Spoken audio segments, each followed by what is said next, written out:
Damn. PJ Tucker's going to the Sixers like everybody thought he was. Damn. Victor Oladipo's staying in Miami. Damn. This is a lot. There's a lot of information, boy. Let's talk about it. Yeah, let's get it. I'm ready. Let's talk about it then. Welcome back to another HMO podcast. Oh, that was very smooth, my brother. Okay. Yes, sir. You already know the deal, man. Yes, sir, Ski. Yo, it's been a little while since we had a video on the channel. We've been doing a lot of live streams during the NBA season, but this right here is probably the most exciting time outside of the playoffs and the NBA Finals. Is the off season, man. The free agent clock is ticking. It starts tonight at midnight, or 11:59 p.m. is when everybody's really going to start going crazy. But I don't even think we have to wait until then. We've already seen some crazy shit go down today alone, and even in the last 10 minutes per Sham's Twitter, Sham bombs, Woj bombs, all that good shit. Sham. So now we're going to give you an HMO bomb. Probably just relay some information, just with our thoughts on everything, our thoughts and interpretation that's going on, man. So let's go and start with Bradley Beal, man, the Washington Wizards superstar player that you wrote an article about recently on Slam Magazine. Y'all go check that out on slamonline.com. Link in the description. Link in the description. Y'all go check out that article along with the other ones that Brooks got on Slam. So Bradley Beal stays in Washington. What are the specifics on that deal? I think he has a 5-year deal for $250 million, which making him probably the most paid Washington Wizard of all time. Your thoughts on that deal? I'm completely surprised because guy has been non-committal to the Wizards for like the last 2 years, 3 years, just saying, "Oh, I'm just taking my time." Oh, I kind of like, holding the cards to the car, basically. Oh, if the Wizards build a winner, then I'll stay here. And, we've seen what's going on for the last 2 seasons, 3 seasons. We had one playoff appearance with Russell Westbrook here. And then last year, he ends up getting surgery on his hurt wrist. Mm-hmm. And it just seemed like he was ready to go. I felt like that was what was on the writing on the wall. So, I'm happy that he's still here. It makes the Wizards more bearable. But I was definitely expecting him to leave and maybe go, I don't know, to like an LA franchise or somewhere else like that, become a big threat for a big-time winner. So, yeah. Yeah, and I would, like I was telling you before we just started rolling, I was kind of shocked to hear that he declined the player option with the idea that maybe he might be leaving, because when a player declines the option, that's the first thought that everybody starts thinking, where's he going? He doesn't want to stay in Washington anymore. Everybody starts panicking and all that good stuff. Yeah, and Bradley Beal is not a small-time player. I think he can be legitimately considered as a superstar player. Yeah, he's an all-star. He's a 3-time all-star for a reson. Right, all-NBA caliber player, averaged 30 points per game in a season before. The guy is valid, bro. He is valid. And so after you wrote that article about how he was contributing to the community, had that court recently that he teamed up with Hoop for Hope, and then Hoop for Hope is our basketball tournament that they dedicate to for like cancer or whatever it may be.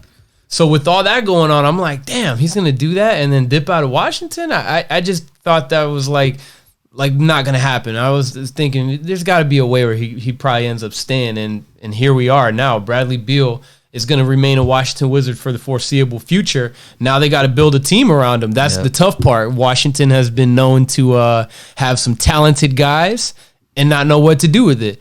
All the way back to, I remember the first time I was a legitimate Washington Wizards fan, like outside of Michael Jordan, because nobody watched the Wizards for Jordan. They were watching Jordan. Yep. Or no, nobody watched the Wizards for the Wizards. They were watching Jordan. Yep. But I remember the Gilbert Arenas days. They had potential, man. They had Caron Butler, Antoine Jameson. We had what's his name? Solid team going on there, man. Andre Blatch. He ended up being the best player at one point. That was nuts. Now he's in the Philippines. Now he's actually a Filipino resident too. Damn. Shout out to Andre Blatch, man. Happy trails to that guy. And then you had the John Wall era, paired him with Bradley Beal. They look promising once again. And it seems like they're just back to square one. But hey, congrats to Bradley Beal for getting paid. He got a fat-ass contract, and he deserved it. So hopefully they can make something happen from that. Good for that, man. So moving on to really, I would say the biggest one that happened today was Kevin Durant requests a trade from the Brooklyn Nets. This is the same KD that left Oklahoma City, a championship caliber team, to go play on the 73-win Warriors that had just smoked them the year before or the month before. Smoked a 3-1 lead. Blew a 3-1 lead, and he went to Golden State, won 2 out of 4 chips. They went to the finals 4 times, won 2 of them. And then he basically gets bullied by Draymond Green, the media, and Twitter out of Golden State. No bullshit. Goes to Brooklyn. Kyrie Irving joins him in Brooklyn. Or I don't know if Kyrie went there first, but they teamed up in Brooklyn. Yeah, they basically had the idea to do it together. Anyway. Right. Team up in Brooklyn, and that turned out to be a failed stint. James Harden played with them for a total of 16 games where they went 13-3. And now we see KD is gone, or about to be gone because he's requesting a trade, 2 preferred locations being the Suns and the Heat. And now Kyrie, who just picked up his player option, is now back on the market, and he says he still wants to play with KD. Thoughts on that move? My first thought was this. The Nets never needed to trade for James Harden. And then when you trade away that much assets for one guy who turns out to kind of just be like, oh, he was solid in his first year, and then he kind of just like turned it down for whatever reason in the second year. Maybe that's because of the new rules. Maybe that's because he had a bad hamstring, whatever the reason may be. He was not James Harden last year. And then for him to be getting a little bit older, his play style isn't as good as it used to be. I mean, it's like, I just don't understand why they decided to sell the whole farm for that one guy. And that's kind of bite you in your butt because you could have traded Karis LeVert and all of them now, or kept them around and just traded KD and Kyrie and actually gotten some better assets and actually be able to compete for the future. Now it's like, what can you do? You know what I mean? Kyrie's going to be gone. KD's going to be gone. The Nets are fucked. Do you want to keep Ben Simmons when you don't know what Ben Simmons is going to be able to do, especially being the number 1 option there? He can post all he wants on Instagram saying, oh, I'm ready to go. Oh, I'm excited to dominate, blah, blah, blah, blah, blah. But we all know what Ben Simmons has been able to do as a leading ball handler, as a lead guard for a franchise. So do you want to trust him to be having like the keys to your car? I don't think so. And I think KD's also a glutton for punishment, man, because why do you want to keep playing for Kyrie when you don't know what you're going to get with Kyrie? Because we don't know how much he's going to play. So those are my thoughts. We got Sham's Twitter pulled up. We got a couple more deals going on. Nothing incredible has happened just yet, so I had to just make sure that nothing was going on. But KD, man, I mean, and that's loyalty too. I can respect that. Like, that's a whole lot of loyalty to be like, hey, I want to keep playing with my man. I want to keep, doing what I got to do over here. And then you might just get embarrassed though, and not ever win a ring again because Kyrie's so unstable as a player. KD, man, requesting the trade. So that was probably like the biggest thing that happened today. The next one on the docket is DeAndre Ayton of the Phoenix Suns. So we were talking about KD having a preferred destination in Phoenix.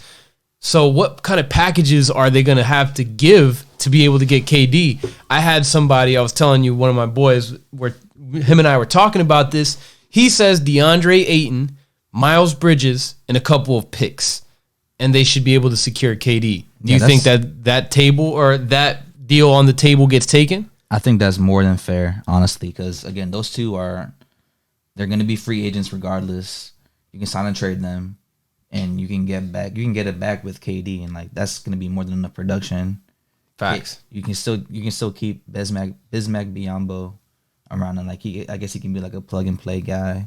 But KD's going to have to be, like, the biggest guy on the court, which will be difficult for him. He's done it before. Yeah, he's done it before, but at 34 years old, it's a little bit different. Right. So I think it could work out for the best of them.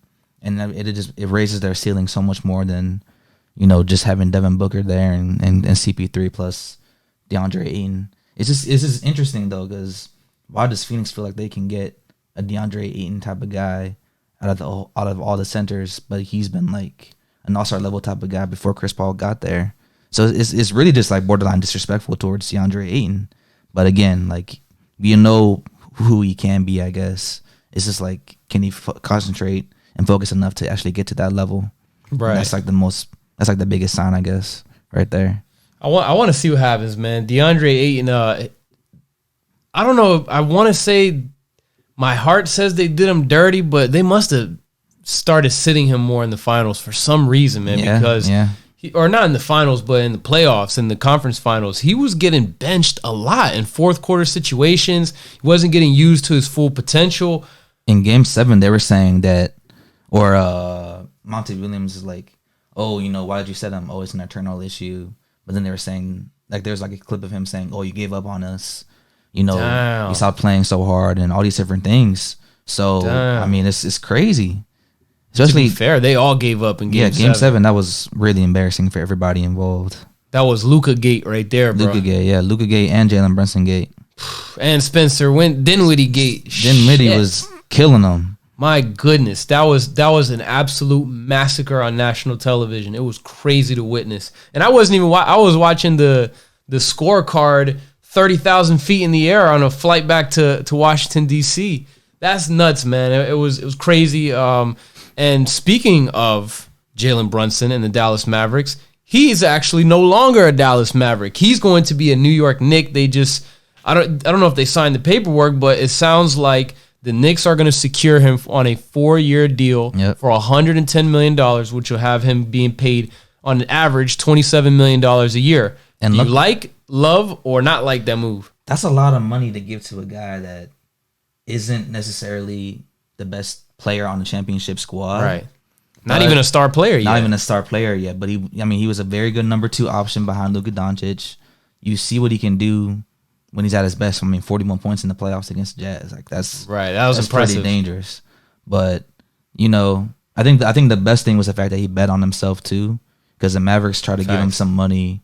He was like, "No, I'm gonna bet on myself." They wanted to trade for a star. They wanted to wait to negotiate a contract because they wanted to see if they could get a star. That doesn't happen. Jalen Brunson says, "Oh, I'm just gonna gamble on myself," and it worked out really well for himself. So good for him. Good for you, Jalen Brunson. I just think that 4 years, what was it, $185 million?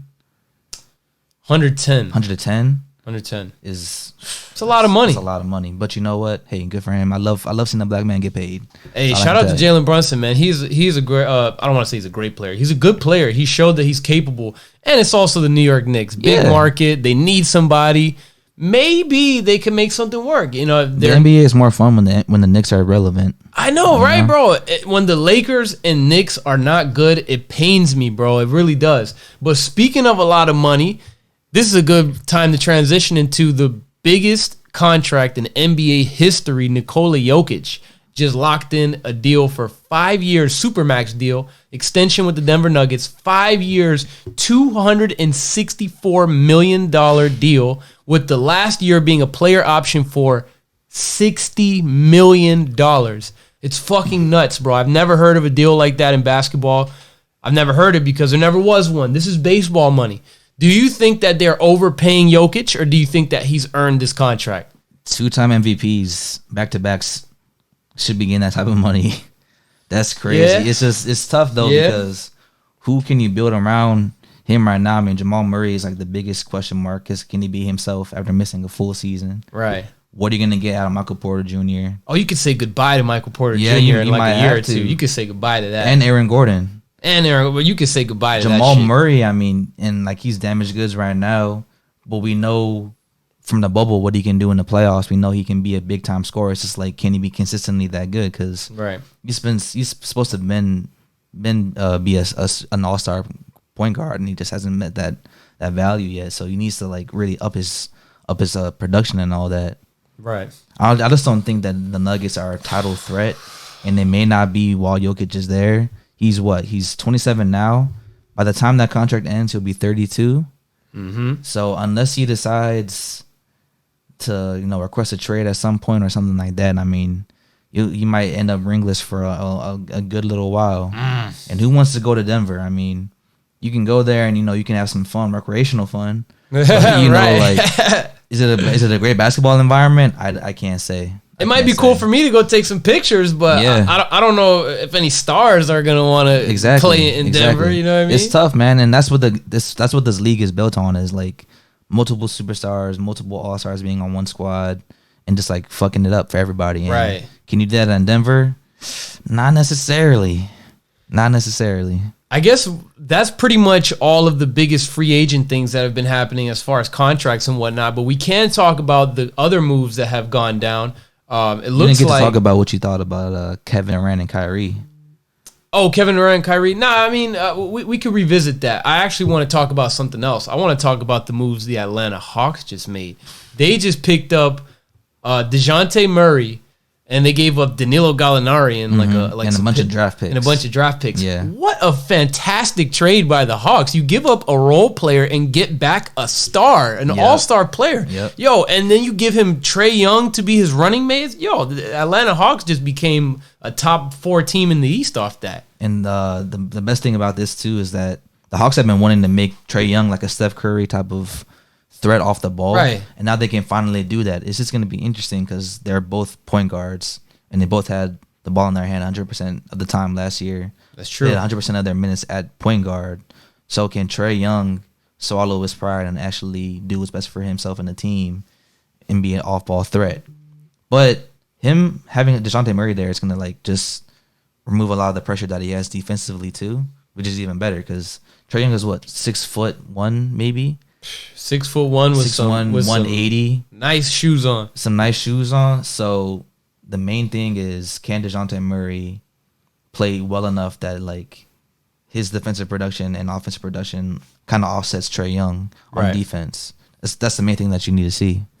That's crazy, man. I really like that move for Atlanta. I think that one kind of didn't really get talked about too much in light of all this KD stuff that's going on. Yeah. But that's a great move, bro. Yeah, it's a I think move. Atlanta made an Eastern Conference push without him. So now you add him in the mix. Yo, San Antonio, bro, they're down bad, bro. I'm curious to see what their future is going to look like. They're definitely going to be tanking for like at least a year or two. And now they're talking about this Might French see the guy. end of Pop, man. I don't think so. You think he's going to want to stick around for a rebuild? That's a tough question, but I think he's patient and willing enough to do so. Man, we'll see, man. I mean, he's so used to 20-plus years of success. I mean, they made the play in the last 2 years. Right. They made the playoffs like 25 years in a row, whatever it was before then. So is he patient enough to see a rebuild through? I think he could do it. It just like depends on how bad the basketball will be, because then he might just be like, oh, fuck it. This is tough. I don't want to deal with this at all. And we're going to have to see. Yeah. But I'm excited, though. We can kind of conclude on this, unless there's any other are there any moves that we missed? Wesley Matthews, Javon Carter. Those are all more smaller time moves. But you asked me about my thoughts on the Kyrie KD thing. I don't know, man. I appreciate the loyalty. I can say that. I think them on the same team together it's bound to not work, man. Like no matter where they end up going, unless. Why do you say that? Because they play the exact same way. They play hero ISO ball in the playoffs. It doesn't work. You get your it's entertaining in the regular season. Very. It's fun to see, but we saw how that works out in the playoffs. Both of them there, healthy. It didn't work out. They got swept.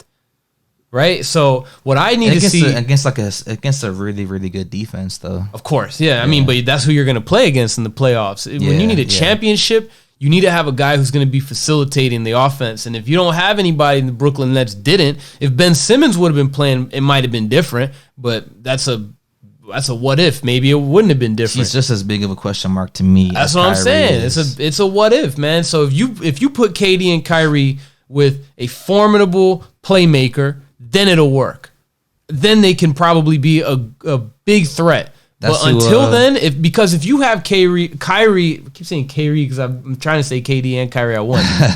Kyrie and KD, you have them there. They command so much of the attention. They have high usage rate. It's going to be hard to have a facilitator that's going to want to play there, a high elite level facilitator. And if you don't have that, you're not winning no type of championship. You're going to get bounced in the first or second round with the kind of style of play that they play. It is what it is. Like when he was in Golden State, you had Steph Curry, you had Draymond Green, you had Klay Thompson, you had guys who made your life easy.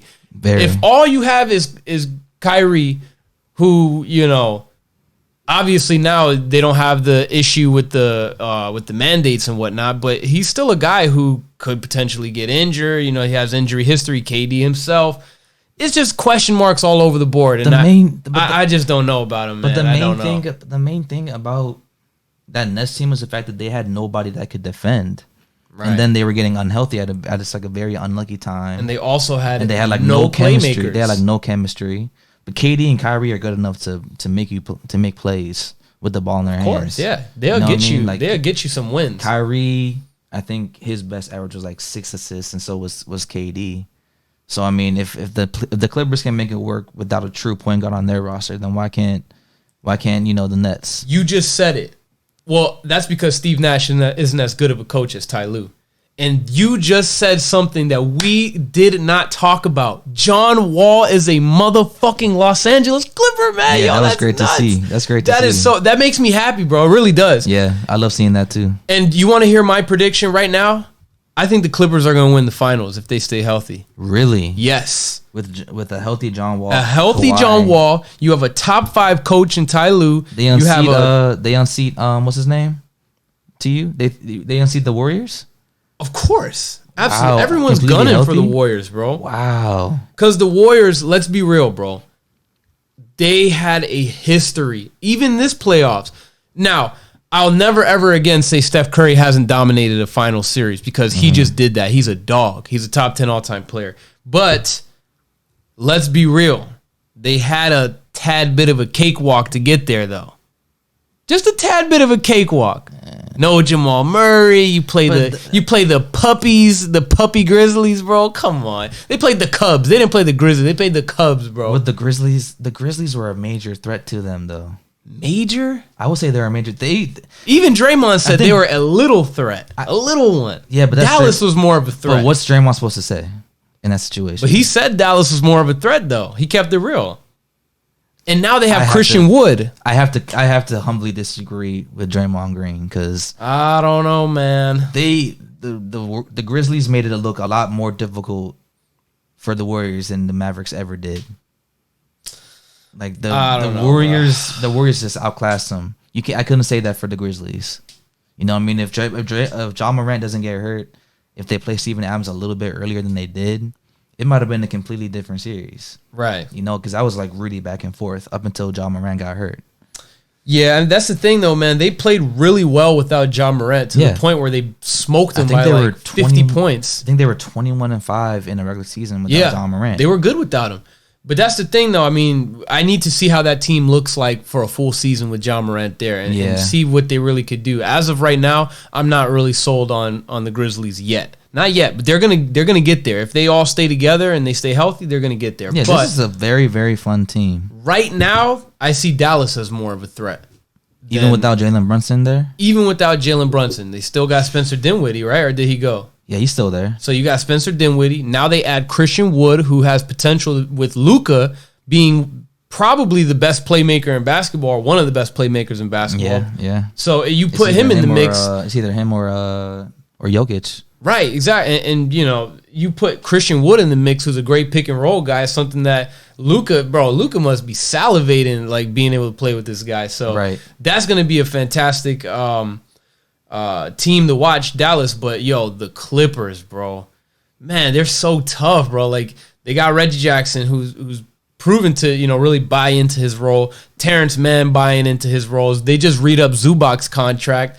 You got Ty Lue, who really has gained the respect of his team. And then you got two of the best two-way players in the league, two all-NBA caliber players, and one guy who's a top 3 to 5 best player in the league when healthy, Kawhi Leonard. Right. Bro, the Clippers are nasty. And then you add John Wall, a guy who's clearly out of his prime. I think that makes it even better because I think he's still like a top 10 point guard when he's healthy though. Yeah, that's what I'm saying. He has potential to be great, but he's not going to be like the Wizards' John Wall or like the 20-something. Yeah, he's not. You don't need him to be. Exactly why I think the Clippers are going to be nice. He's not going to be commanding as much, He's not going to need as much. You know what I'm saying? Now I feel like he's willing to be like, you know what? I'm here to win a championship. I'm not here to be John Wall hitting the Dougie, you know what I'm saying? Like, I don't have to be the star anymore. Right. And he'll probably be a star in his role. I think that John Wall's going to play great. He's been hungry for an opportunity. Do you think he starts over Reggie Jackson? He has to, bro. He has to, man. No way Reggie Jackson starts over him. And think about that. That'd be pretty Think tough about Reggie Jackson being the one to come off the bench. They're nasty, bro. The Clippers, they're both like pretty My preseason pick to win it all. I think they both have some pretty good size too. Barring KD going to Phoenix, I got Clippers going all the way. And even then, Chris Paul has showed that he could be a choker in the playoffs, and KD has showed that he could be a choker in the playoffs. Kawhi, on the other hand, he got 2 chips. Yeah. And KD got 2 chips, but they're fucking plastic rings, bro. Those aren't real rings, bro. Those are plastic rings, bro. But man, the Clippers, bro. I'm sold on these guys, bro. I really am. I really, really am. Y'all let us know in the comments, man. What do you guys think about all these crazy-ass moves? This is the craziest NBA free agency damn near since LeBron in 2010. So, yeah, guys, y'all let us know in the comments, man. What do y'all think? Who do you guys think is going to win the championship? If you guys like the video, make sure to throw a thumbs up. Consider subscribing. And we'll be back with another one real, real soon, y'all. Bang.